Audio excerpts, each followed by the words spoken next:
Srimad Bhagavatam, Canto 10, Chapter 7. The king said, "Whatever Almighty Hari has done, whenever he takes his incarnation, affords a pleasure to the ear refined, and, O Master, doth captivate the mind. But merely by an oral reception, the mind is cleansed of its foul pollution, which occasions the lack of appetite and a distaste for transcendent delight. Thus soon the mind attains to sanctity, which engenders devotion for Hari, and fond fraternity with devotees. Speak on, if I am fit and if you please. What other exploits did Krishna perform in his wondrous, delightsome childhood form? Say, what, as Son of Man, was his emprise, and what his conduct in human disguise?" Sri Shuka said, "And so it was after some lapse of time, when there was conjunction of the birth sign, the pious dame the matrons did invite to partake in the Uttanika rite. The singers and musicians raise the strain, the twice-born ones Vedic mantras proclaim. The child was bathed with due solemnity, and thus they observed the festivity. Then dutifully Nanda's pious spouse performed the bathing with auspicious vows. Incantations were made by Vipras there, whom she honoured with gifts and dainty fare. She offered them garlands and weeds divine, and all cherished objects and fair milking kine. Then, when she saw the child's eyes droop and close, she gently laid him down in soft repose. Eagerly serving guests, quite distracted, she honoured all the cowherds invited, and did not hear the baby, although nigh, wanting to suck the milk from her breast cry. Thus, disappointed, he indignant grew, and up his soft and tender feet he threw. The infant thus beneath the cart was laid, whose little feet like new-furled leaves displayed. Then with his foot against the cart he dashed. The cart was sudden overturned and smashed.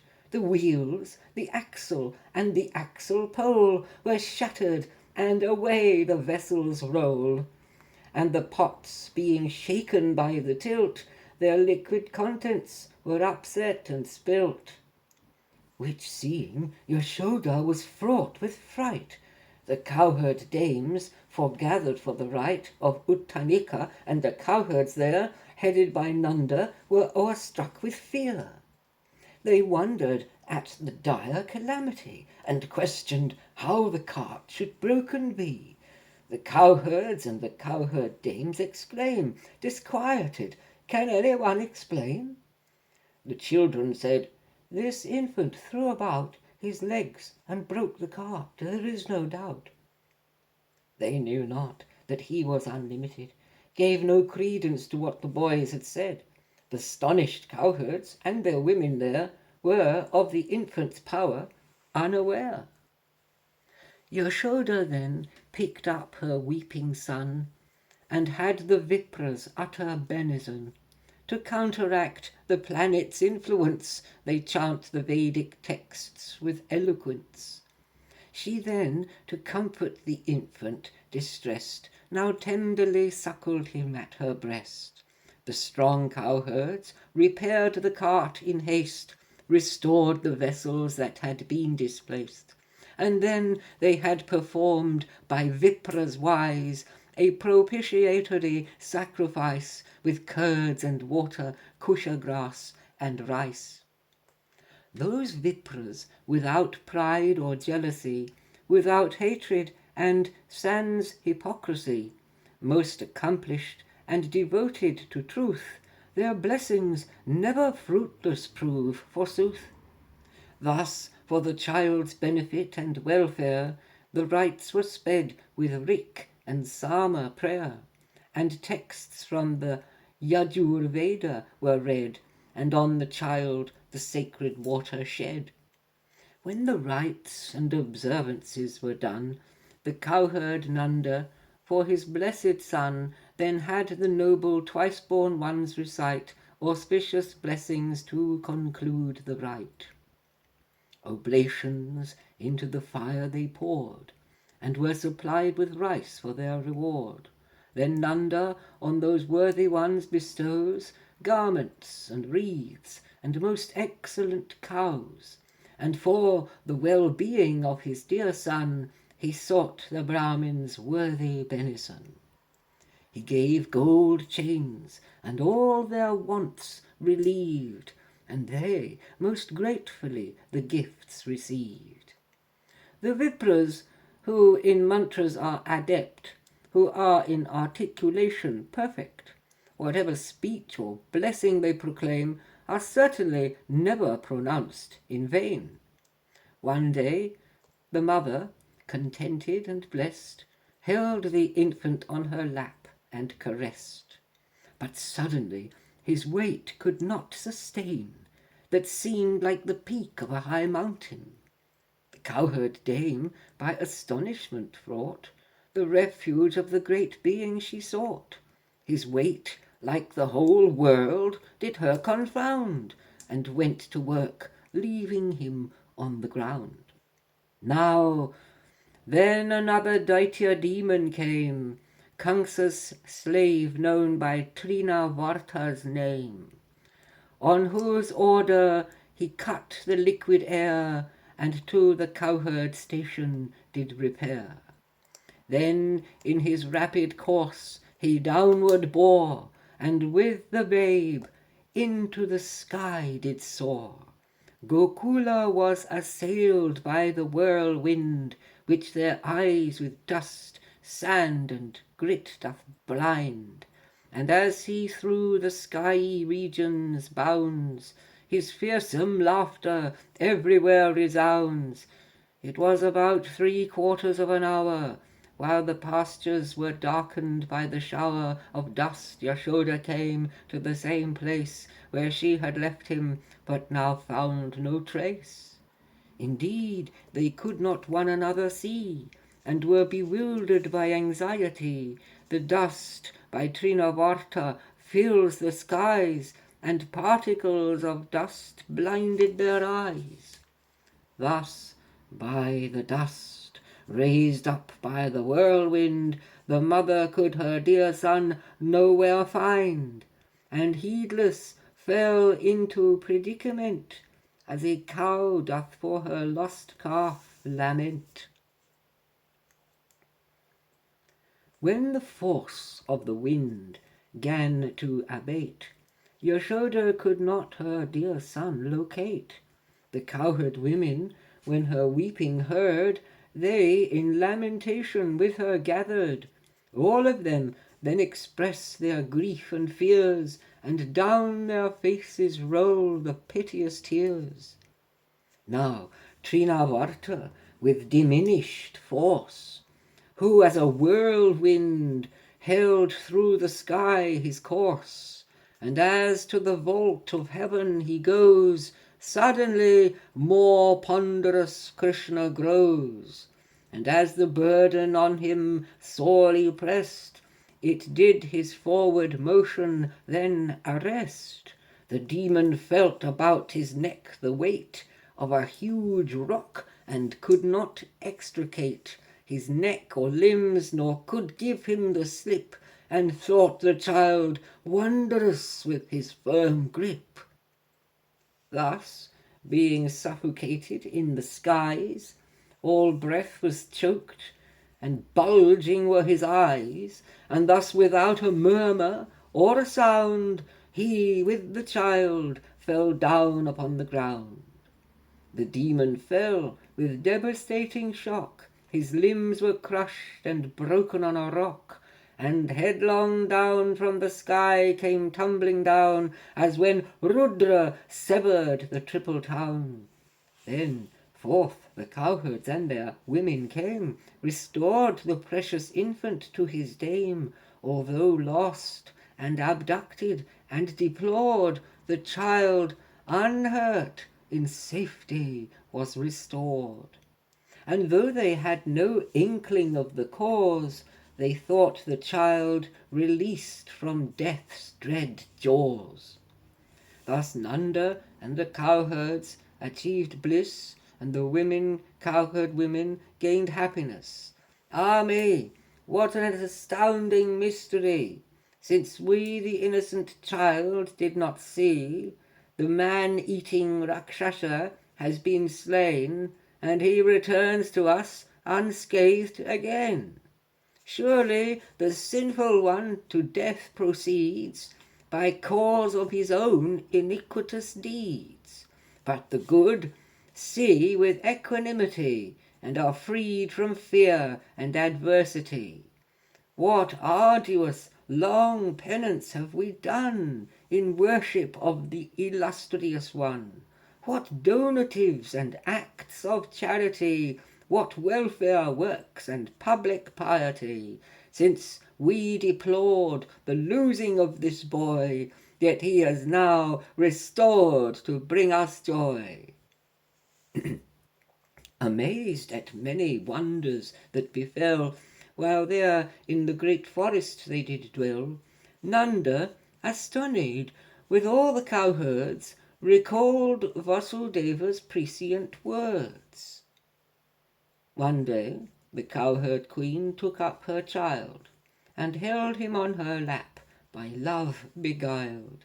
Milk flowing from her breast in streams were shed, then to her bosom applied him and fed. Then, having drunk his fill, the darling child revealed his satisfaction as he smiled. To wipe his face, O king, her hand applied, and saw a great wonder as he yawned wide. The sky, the lower and the higher spheres, sudden within his yawning mouth appears. The stars and planets in bright multitude, the directions the sun and moon she viewed. The fire, air, and waters of the sea, she did the continents and mountains see. She saw the daughters of the mountain floods, and the dense forests and dark dreary woods, and as her gazes in his mouth were held, the mobile and immobile world beheld. Thus, having seen this wondrous sight, O king, she was seized with affright and trembling, to see the world within his mouth reposed. Her fawn-like eyes, disquieted, she closed. Thus ends chapter 7 in Canto 10 of the great and glorious Bhagavat Purana, the text beloved of swan-like saints, sung by the son of Vyasa. Chapter 8. Sri Shuka said, O king, now Garga from the city hied, renowned for austerity far and wide, the chief priest of the Yadus, being sent and urged by Vasudev to Vraja went. When noble Nanda saw his worthy guest, he stood before him, palms together pressed, and worshipped him with conscious reverence, as though he were beyond the range of sense. Then to the saint of holy rishis best, Nanda some humble words like these addressed. O Holy One, command us if you will. Say what order of yours we may fulfill, since holy ones, when as a guest they stay in poor men's homes, drive misery away. And thus, O worthy one, your grace is shown, and have no purpose thereby of your own. The motions of the stars you have explored, knowledge of things beyond perception stored. Great mysteries have been revealed to you, the past and present and the future view. If you would deign the holy rites to speed, the sanskaram by holy writ decreed, for these two boys we would be highly blessed, since you are of wise preceptors the best. Garga said, "It is indeed well known both far and wide, I am of the great Yadu clan the guide.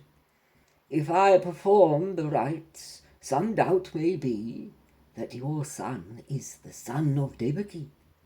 And Kamsa, of the wicked sinful brain, knows well of the friendship that does obtain between you and Anakadundubi, and that the 8th issue of Devaki must have been a son by destiny's decree. And thinking over what the daughter said, the wicked one will certain plans have made. To give occasion to such thought were ill. He may indeed the child attempt to kill." Sri Nanda said, "O Holy One, O deign to grant your grace the right to speed in some solitary place. Without the knowledge of my kith and kin, the twice-born rites and benizons begin." Sri Shuka said, "The Vipra, having heard what Nanda said, the sanctifying rites in secret sped, and did all as ordinance does require, since all the while it was his great desire. He gave each boy fine epithets and names, in confidence as holy writ ordains." Sri Garga said, "This child, the handsome son of Rohini, the darling of his well-wishers shall be, and since he is the source of perfect joy, we give the name of Rama to this boy. And for he shall have strength exceeding fame, Bala will stand as prefix to that name. Since Yadus by him will be reconciled, as Sankarshan he will also be styled. This younger in each age is incarnate, once red, once white, then yellow, alternate, and now he has assumed a sable hue. Therefore, as Krishna shall be known to you. From Vasudev once on a time he came, and so your son will bear Vasudeva's name. With many names by deed and virtue shown, suggestive of his form and beauty known, by divers names the people will him call. I know some, but they are not known to all. This gladsome child shall afford you content, and for future and fortune to the cowherd settlement, and by his influence you shall with ease surmount your sorrows and your miseries. O Lord of Braja, when evil prevailed, anarchic thieves the good always assailed, this child gave succor to the pious men, and thus established righteousness again. Whoso by fortune has love for this boy, no wicked adversary can destroy, e'en as those who on Vishnu's side remain, their safety and prosperity maintain. Therefore, O Nanda, cherish and hold dear this child, for he is Narayana's peer, in glory and renown and quality. Therefore you must protect him cautiously." Sri Shuka said, "Thus Garga, having these things imparted, he rose and to his dwelling departed. Nanda with joy heard what he did relate, and in himself felt blessed and fortunate. In time Rama and Keshava would move on hands and knees, and round the courtyard rove. Their tinkling anklets made a pleasing sound, as they slither like snakes upon the ground, and rolling in the mud when they descry and hear the anklets of a passer-by, they follow some distance, then fearful turn, bewildered, and to their mothers return. They hasten to their mother's loving arms, who lift them up, enamoured of their charms. Their chubby limbs are smeared with mud and grime, and thereby with augmented beauty shine. And as the mothers, fondled and caressed, applied the lovely babies to their breast, and while upon their charming faces play delightsome smiles, new budding teeth display. What time to the cow-pens the boys would go, their playful exploits of childhood would show. The tails of calves seize in a tug of war, dragging and being dragged across the floor. The cowherd dames their household chores forsook, and enjoy the spectacle as they look. The mothers were distraught with anxious care, their boys might fall into some dread danger, from fire, ponds, beasts with sharp fangs and horns, from cats, dogs, knives, from birds with prickly thorns, from birds and prickly thorns. O royal sage, in a short time, with ease, Rama and Krishna no more on their knees, upon their legs and feet began to move, and through Gokula would wander and rove. Thereon the Almighty One with his friends, along with Rama, playful the day spends. Whereon the cowherd dames and damosels observed with joy that all delight excels. The cowherd dames to the mother convey Krishna's restless, attractive childhood play, and talks upon his doings to prolong, to tell the mother gather in a throng. He did the calves before the time set free, who drain all their mother's milk, while he, when for this deed was chastised and reviled, stood innocently and but merely smiled. He contrives many devices and steals fresh curds and cream, then eats his fill and deals his leavings to the monkeys round him there, and did with them the creamy plunder share. And when they eat no more, the pots he takes, and all the empty pots smashes and breaks. If finding naught, he makes the babies cry by pinching them, and then away does fly. And when the hanging pots of cream he sees, but too high for his hand to grasp and seize, the contents of the pots to him well known, with blocks of wood and mortar upside down, he mounts the pile, and with a stone he breaks holes in the pots, and the fresh butter takes. What time into the dark parlour he goes, he with the gems upon his person glows, and all this he did while we were occupied, and carries on his mischief unespied. If challenged for his conduct, he replies with impudence, or blatantly denies. When we have cleansed our holy household shrine, he passes there both ordure and urine. To pilfer curds and cream he always strives, for which he divers novel means contrives. But lo! now see his face, how innocent! To see his countenance brings us content. Yashoda, gazing at his face and eyes, had not the heart her darling to chastise. With Rama and their cowherd friends one day, they were deeply absorbed in sportive play. The boys then with news to the mother sped, and "Krishna has been eating earth," they said.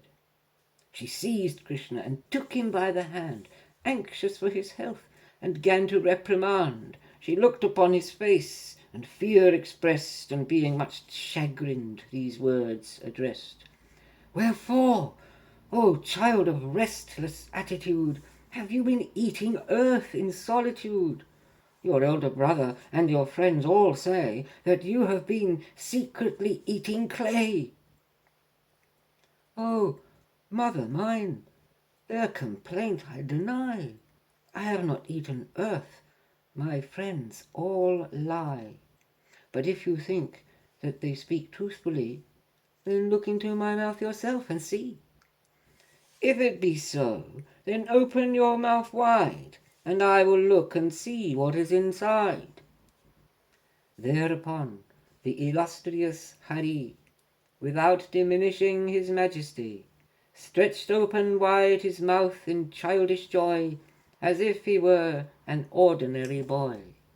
Therein she saw the universe in one, the mobile and immobile creation, the directions, the sky covering all, and on the surface of this earthly ball she saw the mountains, continents, and sea, the blazing fire, the wind that blows free, the radiant moon, the stars shimmering bright, the circling motions in the heavens' height of the luminaries, their course that steer above the firmament and atmosphere. She then perceived how by transmutation of ego sense, objects of perception, the senses of perception and the mind evolve by gunas, three in divers kind. She saw the soul and how nature proceeds, how bodies are produced from prior deeds, all this indeed in endless multitude within the gaping mouth of her son she viewed. And when herself and the Vraja she saw, she was perplexed with doubt and struck with awe. She thought unto herself, is this a dream, or a godlike illusion I have seen? Alas, or is my intellect abused, or has the power of my son confused? Therefore to the illustrious I bow, whom neither mind nor sense nor speech can know, from whom this world begins, in whom it ends, whom act nor reason never comprehends. As suppliant unto his feet I pray, who governs all with unresisted sway, by whose contrivance I am thus beguiled to look upon my husband and my child, to think the cowherds under my command, and that I am the mistress of this land, that all the cattle wealth belong to us. I am by his power deluded thus. I therefore seek his feet as sanctuary, though that he may my secure asylum be. Now from the cowherd dame, who the truth saw, he did the mystic Vishnu spell withdraw, and spread the veil of yoga power sublime, which filled her with motherly love divine. Straightway, forgetting all that she had seen, whatever in his mouth that might have been, regarding her wonted state, she was blessed, and took her son upon her lap and caressed, that one who is in 3 Vedas adored, in Sankhya and Upanishads explored, that same Lord whom the yogins seek to reach, whom devotees praise in hymns and fair speech, illustrious Hari, whom all revere, the cowherd dame knew as her darling dear. The king said, what pious deed of pristine sanctity did Nanda do to gain this high degree of blessedness? How was Yasoda blessed to suckle mighty Hari at her breast? His parents never tasted of that bliss, nor did they Krishna's childhood acts witness, which rhapsodists rehearse unto this day, which drives the gloom of ignorance away. Sri Shukra said, Drona, the best of Vasus, known to fame, and his fair consort called by Dhara's name, received Brahma's order with lowered head, and seeking further grace, unto him said, when we are born on earth and there remain, may we devotion for the God attain, and perpetuate love for Lord Hari, and overcome misery easily.